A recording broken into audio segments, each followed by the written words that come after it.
പാർത്ഥായ പ്രതിബോധിതാം ഭഗവതാം നാരായണേന സ്വയം വ്യാസേന ഗ്രഥിതാം പുരാണമുനിനാം മധ്യേ മഹാഭാരതം അദ്വൈതാമൃതവർഷിണീം ഭഗവതീം അഷ്ടാദശാധ്യായനീം അംബ ത്വാമനുസന്തധാമി ഭഗവദ്ഗീതേ ഭവദ്വേഷിണി. എല്ലാവർക്കും നമസ്കാരം. ശാന്തിപഥത്തിൽ യാത്ര ചെയ്തുകൊണ്ടിരുന്ന ആത്മീയ യാത്രികർക്ക് ഇതൊരു രണ്ടാം വായനയാണ്. ആദ്യം ശ്രവണ പ്രാധാന്യത്തോടുകൂടി ഈ ഗീത പഠനവും ഗീത വിശകലനവും നമ്മൾ നടത്തി കഴിഞ്ഞു.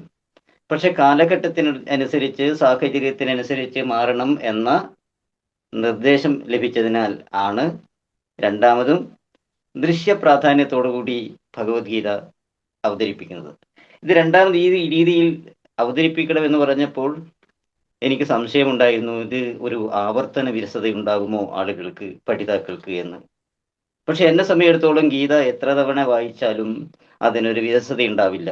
അത് ഓരോ തവണ വായിക്കുമ്പോഴും നവങ്ങളായ അനുഭവങ്ങളും കാര്യങ്ങളും പഠന വിഷയമായി വരികയാണ്. പഠിക്കാൻ വേണ്ടി ഒരുപാട് കാര്യങ്ങൾ ഓരോ വായനയിലും നമുക്ക് ഗീതയിൽ നിന്ന് ലഭിക്കുന്നുണ്ട്. നമ്മുടെ രാഷ്ട്രപിതാവായ ഗാന്ധിജിയെ സംബന്ധിച്ചിടത്തോളം ഗാന്ധിജിയുടെ കയ്യിൽ ഉണ്ടാവുന്ന ഏക സാധനം ഭഗവത്ഗീതയാണ്.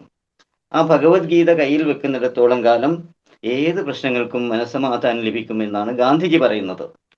അപ്പം ആവർത്തന വിരസത ഉണ്ടാവരുത് എന്ന അഭ്യർത്ഥനയോടുകൂടി ഭഗവത്ഗീത പരിചയപ്പെടുത്തേണ്ട കാര്യമില്ല. കാരണം നമ്മൾ നേരത്തെ ക്ലാസ്സിലും എല്ലാവർക്കും അറിയാവുന്ന കാര്യമാണ്, നമ്മുടെ ഭാരതീയ പൈതൃകത്തിന്റെ അന്തസ്സാരയാണ് ഭഗവത്ഗീത. പാശ്ചാത്യരായ ആളുകളെ സംബന്ധിച്ചിടത്തോളം, തത്വചിന്തകരെ സംബന്ധിച്ചിടത്തോളം, ശാസ്ത്രജ്ഞന്മാരെ സംബന്ധിച്ചിടത്തോളം, ആൽബർട്ട് ഐൻസ്റ്റീനെ പോലെയുള്ള ശാസ്ത്രജ്ഞന്മാരെ സംബന്ധിച്ചിടത്തോളം അവർ പറഞ്ഞിട്ടുള്ളത് ഭാരതത്തിന്റെ ശാസ്ത്രീയമായ വശം പ്രകടമാക്കുന്ന ആത്മീയമായ വേദിയാണ് ഭഗവത്ഗീത എന്നാണ്. ഭഗവത്ഗീത എന്ന് പറയാൻ എന്താണ് കാരണം? ഭഗവത്ഗീത ഭഗവാനാൽ പറയപ്പെട്ടത് കൊണ്ട്. ഭഗവാൻ ആരോട് പറഞ്ഞു? പാർത്ഥനോട്. പാർത്ഥൻ എന്നത് പൃഥ്വിയിൽ ജനിച്ച നമ്മുടെ എല്ലാവരുടെയും പ്രതീക്ഷയാണ്. പാർത്ഥൻ മധ്യമ പാണ്ഡവനായ അർജുനൻ മാത്രമല്ല, പൃഥയുടെ പുത്രൻ എന്ന രീതിയിലാണ് പാർത്ഥൻ എന്ന പേര് കിട്ടിയിട്ടുള്ളത്. പക്ഷെ ഇവിടെ പാർത്ഥൻ എന്ന് പറയുന്നത് പൃഥ്വിയുടെ പുത്രന്മാർ എന്ന് അറിയണം. പൃഥ്വി ഭൂമിയിൽ പിറന്ന എല്ലാവർക്കും ബാധകമായിട്ടുള്ള കാര്യമാണ് ഗീതയിൽ പറയുന്നത്. അതുകൊണ്ടാണ് ഇത് ഈ സർവ്വ ജീവജാലങ്ങൾക്കും മനുഷ്യരാശിക്കും വേണ്ടിയുള്ളതാണ് ഭഗവത്ഗീത എന്ന് പറയുന്നത്. അതിന്റെ പശ്ചാത്തലം അറിയാമല്ലോ. അത് പഠനത്തിന്റെ ഭാഗമായി മാത്രം പറയുന്നു. കുരുവംശ രാജാവായ ധൃതരാഷ്ട്രർ രാജ്യം ഭരിച്ചിരുന്നത് ഉത്തരേന്ത്യയിൽ, ഇന്നത്തെ ഉത്തർപ്രദേശിൽ ഉണ്ടായിരുന്ന ഹസ്തിനപുരിയിലാണ് രാജ്യം ഭരിച്ചത്. കുരുവംശ രാജപരമ്പരയിലെ രാജാവായിരുന്നു ധൃതരാഷ്ട്രർ ജന്മന അന്ധനായിരുന്നു. ജന്മന അന്ധനായ ഒരാളിനെ രാജ്യം ഭരിക്കാൻ അർഹതയില്ല എന്ന് പ്രമാണം വെച്ചുകൊണ്ട് അദ്ദേഹത്തിന് വേണ്ടി രാജ്യം ഭരിച്ചിരുന്നത് പാണ്ഡുവായിരുന്നു. പാണ്ഡുവിന്റെ മരണത്തിന് ശേഷം പാണ്ഡവന്മാർ ധൃതരാഷ്ട്ര മക്കൾ കൗരവന്മാർ അവർ വളർന്നു വന്നു. പാണ്ഡുവിന്റെ മരണത്തിന് ശേഷം രാജ്യത്തിന് വേണ്ടിയുള്ള അവകാശമുണ്ടായി. സ്വാഭാവികമായും പാണ്ഡുവിന്റെ പുത്രന്മാർക്ക് രാജ്യത്തിന്റെ പകുതി ഭാഗം കിട്ടണം എന്ന ന്യായവാദം ഉയർന്നു. പക്ഷെ അത് കൊടുക്കില്ല എന്ന് ധൃതരാഷ്ട്രപുത്രന്മാരും അങ്ങനെ കൊടുക്കില്ല എന്ന ഘട്ടം വന്നപ്പോൾ അവരുടെ പിതാമഹനായ ഭീഷ്മാചാര്യർ ഇടപെട്ടു, ദ്രോണാചാര്യർ ഇടപെട്ടു, വ്യാസമഹർഷി ഇടപെട്ടു. എന്നിട്ടും ഒരു ഇഞ്ച് ഭൂമി പോലും കൊടുക്കില്ല എന്ന തീരുമാനത്തിൽ ധൃതരാഷ്ട്രരുടെ പുത്രനായ ദുര്യോധനന് ആദ്യം തുറക്കിയ പാണ്ഡവന്മാരോട് അസൂയുണ്ടായിരുന്നു. അപ്പം ആ രീതിയിൽ യുദ്ധത്തിന് വേണ്ടി ഉള്ളൊരു സാഹചര്യം ഉണ്ടാകുന്നത് ഒഴിവാക്കാൻ വേണ്ടി സാക്ഷാൽ ഭഗവാൻ കൃഷ്ണൻ തന്നെയാണ് മധ്യസ്ഥന്റെ രൂപത്തിൽ വന്നത്. കൃഷ്ണന്റെ മധ്യസ്ഥത പാടെ നിരാകരിച്ചതിന് ശേഷമാണ് കുരുക്ഷേത്ര യുദ്ധം പ്രഖ്യാപിച്ചത്. കുരുക്ഷേത്ര യുദ്ധം അനിവാര്യമായതുകൊണ്ട് കുരുക്ഷേത്രത്തിൽ വെച്ച് യുദ്ധം നടന്നു. ഈ കുരുക്ഷേത്ര ഇന്നും ഈ യുദ്ധത്തിന്റെ സ്മാരകമായി അത് ചരിത്രത്തിലുണ്ട്. ചരിത്രത്തിലെ ഇന്ത്യയിൽ തന്നെയുണ്ട്. നമ്മുടെ അമ്പാലക്കടുത്ത്, ഹരിയാനയിലെ അമ്പാലക്കടുത്താണ് ഈ കുരുക്ഷേത്ര ഭൂമി ഉള്ളത്. അത് കാണാനുള്ളൊരു ഭാഗ്യം എനിക്കുണ്ടായിരുന്നു. വിശാലമായ യുദ്ധഭൂമി. ആ യുദ്ധഭൂമിയിൽ ചരിത്ര സ്മരണകൾ ഉണർത്തിക്കൊണ്ട് ഇന്നും ചില സത്യങ്ങൾ, ഇന്നും ചില ചരിത്ര അവശിഷ്ടങ്ങൾ ഇന്ന് അവിടെയുണ്ട്. ഒന്ന്, ഭീഷ്മ പിതാമഹൻ ശരശയിൽ വീണ സ്ഥലം. ആ ശരശയിൽ വീണ സ്ഥലത്ത് നിന്ന് ഒരു വെള്ളം വേണമെന്ന് പറഞ്ഞപ്പോൾ അർജുനൻ വില്ലാളിക്ക് യോജിച്ച രീതിയിൽ പിതാമഹനെ കിണുന്നതിന് കുറച്ച് അപ്പുറത്ത് അമ്പ് ചെയ്തുകൊണ്ട് അവിടുന്ന് വെള്ളമുണ്ടാക്കി പിതാമഹൻ വെള്ളം കുടിച്ചു എന്ന് പറയുന്നത്. ആ സ്ഥാനത്ത്, ആ വെള്ളം അമ്പെയ്ത സ്ഥാനത്ത് ഇന്നും ഒരു കുളമുണ്ട്, ചെറിയൊരു കുളം ഇന്നും അവശിഷ്ടമായി നിൽക്കുന്നുണ്ട്. ശരശയിൽ വീണ സ്ഥലം പിതാമഹന്റെ പ്രതിമ വെച്ചുകൊണ്ട് അത് സ്മാരകമായിട്ടുണ്ട്. അതുപോലെ തന്നെ വലിയ വിശാലമായൊരു കുളം കുരുക്ഷേത്രത്തിലുണ്ട്. ഈ വിശാലമായ കുളത്തിൽ കുളിച്ചാൽ, പ്രത്യേകിച്ചിട്ടും കുംഭമേളയിൽ കുളിച്ചാൽ അവർക്ക് മോക്ഷം കിട്ടും എന്നാണ് വിശ്വാസം. ഞാനത് കുളിച്ചിട്ടില്ല, അതുകൊണ്ട് എനിക്ക് മോക്ഷം ഉണ്ടാവില്ല. ഞാൻ കുളിച്ചിട്ട് അവസരം ഉണ്ടായിട്ടില്ല. പക്ഷെ എന്നാൽ അത് വിശ്വാസം. ഈ കുരുക്ഷേത്ര ഭൂമിയിൽ അണിനിരന്നത്, യുദ്ധം കാണാനായി അണിനിരന്നത്, നമ്മളിപ്പോൾ ഒരു ഫുട്ബോൾ കളിക്കുമ്പോൾ ഫുട്ബോൾ കളിക്കാർ മാത്രമല്ല, അത് കാണാനായി ആളുകളും ഉണ്ടാവും. അങ്ങനെ രാജ്യത്തുള്ള എല്ലാ രാജാക്കന്മാരും മഹാരഥന്മാരും വിശേഷപ്പെട്ട എല്ലാ ആൾക്കാരും കുരുക്ഷേത്ര ഭൂമിയിൽ അണിനിരന്നു യുദ്ധം കാണാനായി. ആ സമയത്ത് അവിടെ സന്നിഹിതനായിരുന്നു ധൃതരാഷ്ട്ര. സന്നിഹിതനായി കണ്ടപ്പോൾ വ്യാസമഹർഷി പോയി ചോദിച്ചു, മഹാരാജാവേ, നിങ്ങൾക്ക് ഈ യുദ്ധം കാണണമെന്നുണ്ടോ? നിങ്ങൾക്ക് ഈ യുദ്ധം കാണണം എന്നുണ്ടെങ്കിൽ ഞാൻ നിങ്ങൾക്കൊരു ദിവ്യ ചക്ഷുസ് തരാം. എന്താണ് ദിവ്യ ചക്ഷുസ് എന്ന് ഉദ്ദേശിക്കുന്നത്? താങ്കൾ ഇവിടെ ഇരുന്നാൽ മതി, കളത്തിൽ നടക്കുന്ന എല്ലാ കാര്യങ്ങളും നിങ്ങൾക്ക് കാണാനുള്ള പ്രത്യേകമായ കഴിവുള്ള ഒരു ചക്ഷുസ് നിങ്ങൾക്ക് തരാം. ചിലപ്പോൾ ആ കാലത്ത് CCTV മറ്റായിരിക്കും, പറയാൻ പറ്റില്ല. ഏതായാലും അത് തരാമെന്ന് പറഞ്ഞപ്പോൾ ധൃതരാഷ്ട്രൻ പറഞ്ഞു, വേണ്ട മഹാമുനി, എനിക്കത് വേണ്ട. കാരണം ഈ യുദ്ധത്തിൽ എൻ്റെ 100 പുത്രന്മാർ മരിക്കുന്നത് കാണാനുള്ള കരുത്ത് എനിക്കില്ല. അതുകൊണ്ട് എനിക്ക് ഈ ദിവ്യ ചക്ഷുസ് വേണ്ട എന്ന് പറഞ്ഞ് വ്യാസന്റെ ഈ ഓഫർ നിരാകരിക്കുകയായിരുന്നു. പക്ഷെ ഒരു കാര്യം ചെയ്യൂ, എൻ്റെ സന്തത സഹചാരിയായും എൻ്റെ സജീവനുമായ സഞ്ജയന് നിങ്ങൾ ആ കഴിവ് കൊടുത്താലും എന്ന് പറഞ്ഞുകൊണ്ട് സഞ്ജയന് ആ ദിവ്യ ചക്ഷുസ് നൽകുകയാണ് വ്യാസമുനി. യുദ്ധം ആരംഭിച്ചു. യുദ്ധത്തിൽ അണിനിരന്ന 2 സേനയുടെ സേനാധിപന്മാർ, കൗരവപക്ഷത്ത് പിതാമഹനായ ഭീഷ്മാചാര്യർ, മറുപക്ഷത്ത് ധൃഷ്ടദ്യുമ്നൻ. അപ്പൊ സ്വാഭാവികമായും സംശയമുണ്ടാവാം, ഈ കൗരവന്മാരുടെയും പാണ്ഡവന്മാരുടെയും പിതാമഹനായ ഭീഷ്മാചാര്യർ എന്തുകൊണ്ട് പക്ഷം ചേർന്നു? അത് അന്നത്തെ രാജനീതിയാണ്. രാജാവിന്റെ കീഴിലുള്ള എല്ലാ ആളുകളും, എല്ലാ യോദ്ധാക്കളും, എല്ലാ വിഭാഗം ആളുകളും രാജാവിന്റെ പരിധിയിൽ നിൽക്കേണ്ടവരാണ്. അതുകൊണ്ട് രാജാവിന്റെ അനുശാസനം, അത് മക്കളായാൽ പോലും രാജാവിന്റെ അനുശാസനം നിഷേധിക്കാൻ പാടില്ലാത്ത കൊണ്ട് ഒരു ബാധ്യത എന്ന നിലയിൽ, നിയമപരമായ ഒരു ബാധ്യത എന്ന നിലയിലാണ് ഭീഷ്മ പിതാമഹൻ കൗരവപക്ഷത്ത് നിൽക്കേണ്ടി വന്നത്. ദ്രോണാചാര്യരും അതുപോലെ തന്നെയാണ്. അങ്ങനെ പ്രിയപ്പെട്ടവരെല്ലാം ഈ രാജനീതിയുടെ ഭാഗമായിട്ട് യുദ്ധത്തിൽ ഒരു ഭാഗത്തായി അണിനിരക്കേണ്ടി വന്നിട്ടുണ്ട്.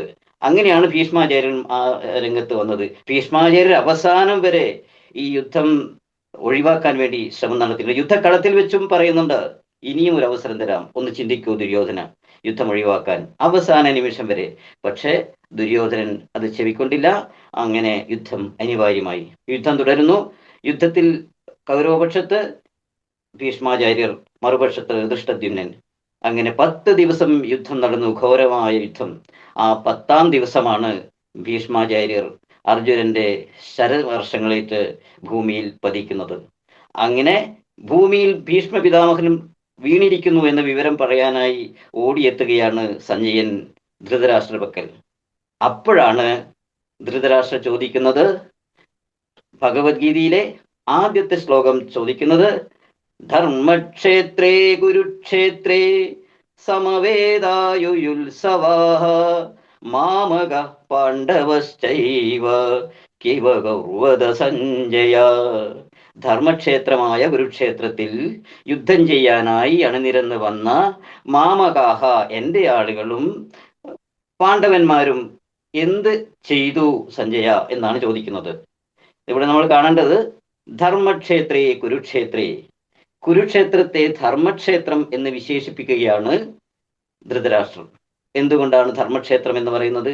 ഈ ഭഗവത്ഗീതയിലെ ആദ്യത്തെ വാക്ക് ധർമ്മം എന്നാണ്. നമ്മൾ ഓർമ്മിക്കണം, 700 ശ്ലോകങ്ങൾ ഉള്ളതാണ് ഭഗവത്ഗീത. ആ ഭഗവത്ഗീതയുടെ അവസാനം എത്ര യോഗേശ്വര കൃഷ്ണോ തത്ര പാർത്ഥോ ധനുർധര തത്ര ശീർവിജയോർഭൂതിർ ധ്രുവാനീതിർ മതിർമമാഹ. ഭഗവത്ഗീതയുടെ ആദ്യത്തെ അവസാനത്തെ വാക്ക് മമാഹ. ഭഗവത്ഗീതയിലെ ആദ്യത്തെ വാക്ക് ധർമ്മ. അപ്പൊ ഭഗവത്ഗീത എന്താണ് എന്ന് ചോദിച്ചാൽ നിങ്ങൾ മറുപടി പറയണം മമ ധർമ്മ, എൻ്റെ ധർമ്മം. ആ ധർമ്മത്തെ കുറിച്ച് പറയുന്നത്, അത് വായിക്കുന്ന എല്ലാ ആളുകൾക്കും അവരുടേതായ രീതിയിലുള്ള ധർമാനുഷ്ഠാനങ്ങൾ ഭഗവത്ഗീതയിലുണ്ട്. അതുകൊണ്ട് ഭഗവത്ഗീതയുടെ ഏറ്റവും ചുരുക്കം എന്താണെന്ന് ചോദിച്ചാൽ നിങ്ങൾക്ക് പറയാം മമ ധർമ്മ, എൻ്റെ ധർമ്മം ആണ് പറയുന്നത് എന്ന്. അപ്പൊ ഈ ധർമ്മ എന്ന് പറയാൻ മറ്റൊരു കാരണം കൂടിയുണ്ട്. ഭഗവാൻ ഈ യുദ്ധത്തിന്റെ ദൃക്സാക്ഷിയാര, ഒരു പരിധിവരെ യുദ്ധത്തിന്റെ കർത്താവാര, മറ്റാരുമല്ല ഭഗവാൻ തന്നെ. ഈ ഭഗവാൻ എങ്ങനെയാണ് ഇതിന്റെ കർത്താവായി മാറിയത്? ഭഗവാൻ തന്നെ പറയുന്നുണ്ട്, യഥാ യഥാ ഹി ധർമ്മസ്യ ഗ്ലാനിർഭവതു ഭാരത അഭ്യുത്ഥാനമധർമ്മസ്യ തദാത്മാനം സൃജാമ്യഹം.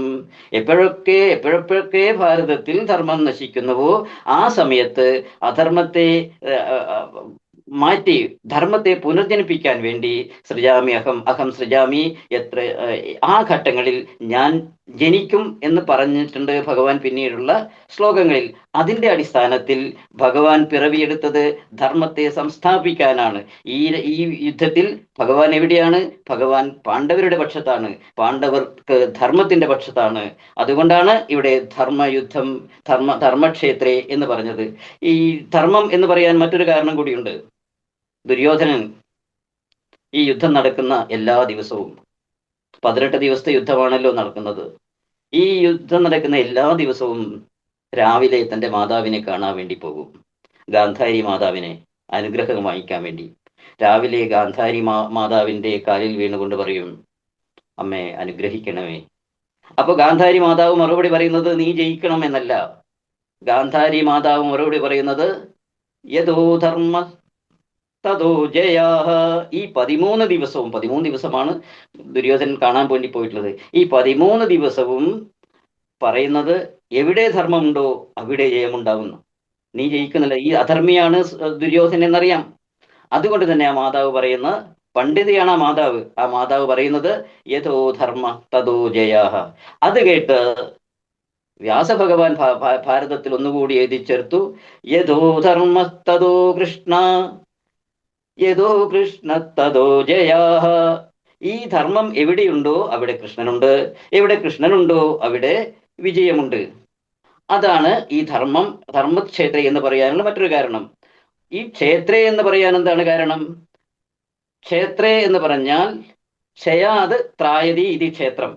ഇവിടെ എന്താണ് ക്ഷയിക്കാൻ പോകുന്നത്? ഇവിടെ ക്ഷയിക്കാൻ പോകുന്നത് ധർമ്മമാണ്. ആ ധർമ്മം ക്ഷയിക്കാൻ പോകുന്ന ഘട്ടത്തിൽ നിന്നും ആ ധർമ്മത്തെ ത്രാണനം ചെയ്യുന്നതാണ്, രക്ഷിക്കുന്നതാണ് ഈ യുദ്ധം. അതുകൊണ്ടാണ് ധർമ്മക്ഷേത്രേ എന്ന പേര് പറഞ്ഞിട്ടുള്ളത്. ഈ 2-3 അർത്ഥത്തിലും ധർമ്മക്ഷേത്രേ എന്ന പദം ഇതിന് അനുയോജ്യമാണ്. ഭഗവത്ഗീതയിലെ ആദ്യത്തെ അക്ഷരം, ആദ്യത്തെ ഈ പദത്തിന്റെ അർത്ഥം നിങ്ങൾ മനസ്സിലാക്കണം എന്ന് അഭ്യർത്ഥിക്കുന്നു. ആ ധർമ്മക്ഷേത്രമായ കുരുക്ഷേത്രത്തിൽ സമവേദായുത്സവ, കൂടി വന്നിരിക്കുന്ന യോദ്ധാക്കൾ, ഇവിടെ യുയുത്സവ എന്നാണ് പദം ഉപയോഗിച്ചുള്ളത്. എന്താണ് യുയുത്സവ? യോദ്ധും ഇച്ഛു ഇത് യുയുത്സവ. യുദ്ധം ചെയ്യാനായി ആഗ്രഹിച്ച് വന്നിരിക്കുന്ന ആളുകളാണ് യുയുത്സവന്മാർ. അങ്ങനെ യുദ്ധം ചെയ്യാനായി ആഗ്രഹിച്ച് വന്നിരിക്കുന്ന ആളുകൾ എന്തൊക്കെ ചെയ്തു സഞ്ജയ? കിം അകുർവത് സഞ്ജയ. അകുർവത എന്ന് പറഞ്ഞാൽ എന്തൊക്കെ ചെയ്തു, എന്തൊക്കെ ചെയ്യുകയാണ് എന്നല്ല ചോദിച്ചത്, എന്തൊക്കെ ചെയ്തു എന്നാണ് ചോദിച്ചത്. എന്താ കാരണം? യുദ്ധം ആരംഭിച്ചിട്ട് 10ാമത്തെ ദിവസമാണ് ഈ ഇൻഫർമേഷൻ കൊടുക്കുന്നത്. അതുകൊണ്ട് എന്തൊക്കെയാണ് അവിടെ നടന്നിരുന്നത് എന്ന അർത്ഥത്തിലാണ് കിം അകുർവത സഞ്ജയ. അത് ചോദിച്ചപ്പോൾ സഞ്ജയൻ മറുപടി പറയാണ്, ദൃഷ്ട്വാതു പാണ്ഡവാനീകം വ്യൂഢം ദുര്യോധനസ്ഥിത ആചാര്യമുപസംഗമ്യ രാജാ വചനമബ്രവീത്.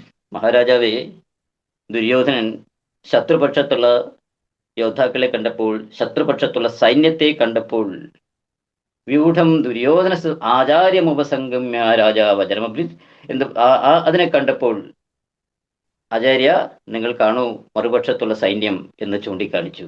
എന്നിട്ട് പറഞ്ഞു, പശ്യൈതാം പാണ്ഡുപുത്രാണാം ആചാര്യമഹതീം ച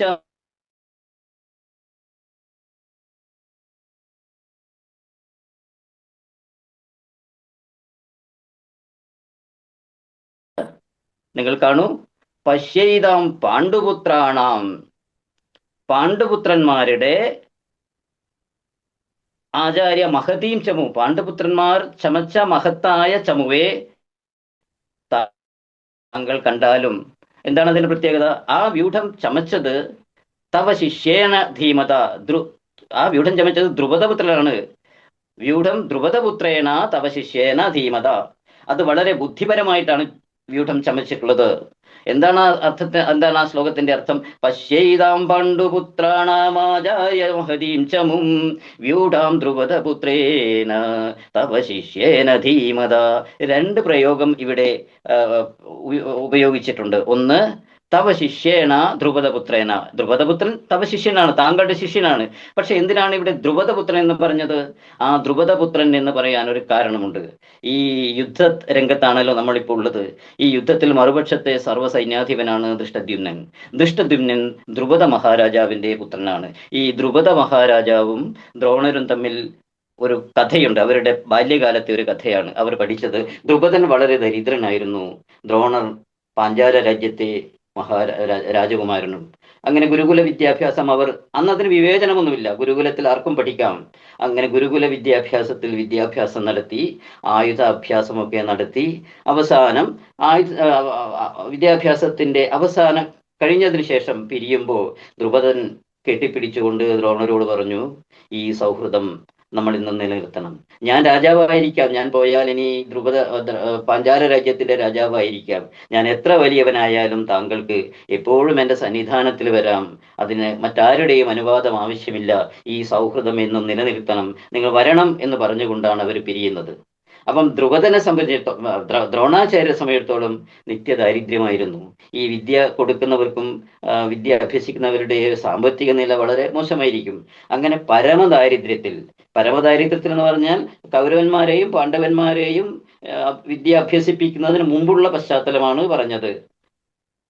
ദ്രോണാചാര്യരുടെ പുത്രനായിരുന്നു അശ്വത്ഥാമാവ്. മറ്റു കുട്ടികളൊക്കെ പഠിക്കുന്നത് കാണുമ്പോൾ, മറ്റൊരു കുട്ടികളൊക്കെ ഭക്ഷണം കഴിക്കുന്നത് കാണുമ്പോൾ ഒരു നേരത്തെ ആഹാരത്തിന് പോലും വകയില്ലാതെ ബുദ്ധിമുട്ടിയിരുന്നു. ഒരു നേരത്തെ ആഹാരം പോലും തൻ്റെ മകന് കൊടുക്കാൻ പറ്റാതെ ബുദ്ധിമുട്ടിയിരുന്നു ദ്രോണാചാര്യർ. മറ്റു കുട്ടികളൊക്കെ പാല് കുടിക്കുന്നത് കാണുമ്പോൾ അശ്വത്ഥാമാവ് ചോദിക്കും, അച്ഛാ അതെന്താണ്? ദ്രോണാചാര്യർ ഒരു ഗ്ലാസ്സിൽ വെള്ളമെടുത്ത് അരിപ്പൊടി കലക്കി ആ വെള്ള നിറമുണ്ടാക്കി കൊടുക്കും, ഇതാ പാല് എന്ന് പറഞ്ഞുകൊണ്ട്. അത്രയും വലിയ ദാരിദ്ര്യം ആയിരുന്നു ദ്രോണാചാര്യർ അന്ന് അനുഭവിച്ചിരുന്നത്. ഈ ദാരിദ്ര്യത്തിൽ നിന്ന് ഒരു മുക്തി നേടാൻ അദ്ദേഹത്തിന് ഓർമ്മ വന്നു, പഴയ പാഞ്ചാല രാജ്യം ഭരിക്കുന്നത് എൻ്റെ പഴയ സതീർത്ഥനാണ് എന്ന് ഓർമ്മ വന്നപ്പോൾ പാഞ്ചാല രാജ്യത്ത് ചെന്നു. പക്ഷെ പോയിട്ടെന്താ കാര്യം? അദ്ദേഹം ഗൗനിച്ചേയില്ല. പാഞ്ചാല രാജാവായ ദ്രുപദൻ ഗൗനിച്ചില്ല എന്ന് മാത്രമല്ല, അവമാനിച്ചു വിടുകയും ചെയ്തു. പഴയ ബന്ധം വെച്ചുകൊണ്ട് വന്നിരിക്കുന്നു എന്നൊക്കെ പറഞ്ഞ് അവമാനിച്ചുകൊണ്ട് വിട്ടു. അവമാനിതനായ ദ്രോണാചാര്യർ തിരിച്ചു വന്നു. പിന്നീടാണ് ദ്രോണാചാര്യരുടെ സന്നിധാനത്തിൽ ആയുധം അഭ്യസിക്കാൻ വേണ്ടി കൗരവന്മാരും പാണ്ഡവന്മാരും എത്തുന്നത്. അവരെ വിദ്യ അഭ്യസിച്ചതിന് ശേഷം ഗുരുദക്ഷിണ കൊടുക്കേണ്ട സമയത്ത് അർജുനനെ വിളിച്ചു ദ്രോണാചാര്യർ പറഞ്ഞു, അർജുന, നീ എനിക്ക് ഗുരുദക്ഷിണ തരേണ്ടത് ദ്രുപദ രാജാവിനെ പിടിച്ചു കെട്ടി എൻ്റെ മുന്നിൽ കൊണ്ടുവരേണ്ടതാണ് നിന്റെ ദക്ഷിണ. അത് നീ ചെയ്യണം. അർജുനൻ പോയി നിഷ്പ്രയാസത്തിൽ ആ സൈന്യങ്ങളൊക്കെ പരാജയപ്പെടുത്തി ദ്രുപദരെ ബന്ധനസ്ഥനാക്കി ദ്രോണാചാര്യരുടെ മുമ്പിൽ കൊണ്ടുവന്നു. ദ്രോണാചാര്യർ പറഞ്ഞു, ഇനി പോയിക്കോ എന്ന് പറഞ്ഞ് ദ്രുപദനെ യാതൊന്നും ചെയ്യാതെ തിരിച്ചുവിട്ടു. ദ്രുപദന് വല്ലാത്ത മനപ്രയാസം ഉണ്ടാക്കി. ഇങ്ങനെയൊരു അവമാനം രാജ്യത്തെ മഹാരാജാവായ ദ്രുപദന് ഇങ്ങനെയൊരു അവമാനം ലഭിച്ചതിൽ വളരെയേറെ മനസ്താപമുണ്ടായി. ഇതിൽ പ്രതികാരം ചെയ്യണം അദ്ദേഹത്തിന്റെ മനസ്സിൽ ആ ചിന്തയായിരുന്നു. അങ്ങനെ അദ്ദേഹം ഒരു യാഗം ചെയ്യാൻ വേണ്ടി തീരുമാനിച്ചു. ആ യാഗം ചെയ്തപ്പോൾ, ഒരാഴ്ചക്കാലം നീണ്ടുനിന്ന ആ യാഗത്തിൽ നിന്ന് ഒരു സുന്ദരനായ, എല്ലാവിധ സൗഭാഗ്യങ്ങളും സൗന്ദര്യവും ചേർന്ന കിരീടധാരിയായ ഒരു കുമാരൻ, ഒരു യുവാവ് ആ യാഗാഗ്നിയിൽ നിന്നും ഉയർന്നു വന്നു. അതാണ് ദൃഷ്ടദ്യുമ്നൻ. അതുപോലെ തന്നെ മറ്റൊരു പെൺകുട്ടിയും യാഗ അഗ്നിയിൽ നിന്ന് വന്നു. നല്ല സുന്ദരിയായ, പക്ഷെ ചെറിയ ഇളം കറുപ്പുണ്ട്, ഐശ്വര്യവതിയായ യുവതി. അതാണ്, കറുത്തത് കൊണ്ട് ആ കുട്ടിക്ക് പേരിട്ടു കൃഷ്ണ. അതാണ് പാഞ്ചാല രാജ്യത്തിന്റെ രാജകുമാരിയായ കൃഷ്ണ, പാഞ്ചാലി. ആ പാഞ്ചാലിയാണ് പിന്നീട് പാണ്ഡവരുടെ പത്നിയായി വന്നത്. അപ്പൊ ദൃഷ്ടദ്യുമ്നൻ പാണ്ഡവന്മാരുടെ ഭാര്യ സഹോദരനാണ്. അങ്ങനെ ആ രീതിയിലും പാണ്ഡവ സൈന്യത്തിന്റെ സർവ്വസൈന്യാധിപനായി ദൃഷ്ടദ്യുമ്നനെ മാറ്റി. അപ്പൊ ഈ ദ്രുപദപുത്രനാണ് മറുപക്ഷത്തുള്ള സൈന്യം നയിക്കുന്നത് എന്ന് ചൂണ്ടിക്കാണിക്കാൻ എന്താ കാരണം? അത് പ്രത്യേകം എടുത്തു പറയാനെന്താ കാരണം? തവ ശിഷ്യേന എന്ന് പറഞ്ഞു, തവ ശിഷ്യേന ധീമത എന്ന് പറഞ്ഞു. ദ്രുപദപുത്രേണ തവ ശിഷ്യേന എന്ന് പറയാൻ, തവ ശിഷ്യൻ മാത്രമല്ല, ഇതാ ഈ ദൃഷ്ടദ്യുമ്നൻ ആണ് മറുപക്ഷത്തുള്ളത്. അയാള് ജീവിക്കുന്നത് തന്നെ, അയാൾ ജനിച്ചത് തന്നെ കൊല്ലാൻ വേണ്ടിയാണ്, ആചാര്യനെ കൊല്ലാൻ വേണ്ടിയാണ്. അത് സൂക്ഷിക്കണം. അതുകൊണ്ട് യുദ്ധക്കളത്തിൽ ആദ്യമായി ആചാര്യ ചെയ്യേണ്ടത് ഈ ദൃഷ്ടദ്യുമ്നനെ ഇല്ലാതാക്കാനാണ് എന്ന സൂചനയാണ് ഈ പദത്തിലൂടെ ചെയ്തിട്ടുള്ളത്. ആ രീതിയിൽ അന്ന് പറയുകയും പിന്നീട് 4-ാമത്തെ ശ്ലോകത്തിൽ എന്താണ് സംഭവിക്കുന്നതെന്ന് നമുക്ക് കാണാം അടുത്ത ശ്ലോകത്തിൽ. ഇപ്പോൾ നിർത്തുന്നു. നന്ദി, നമസ്കാരം.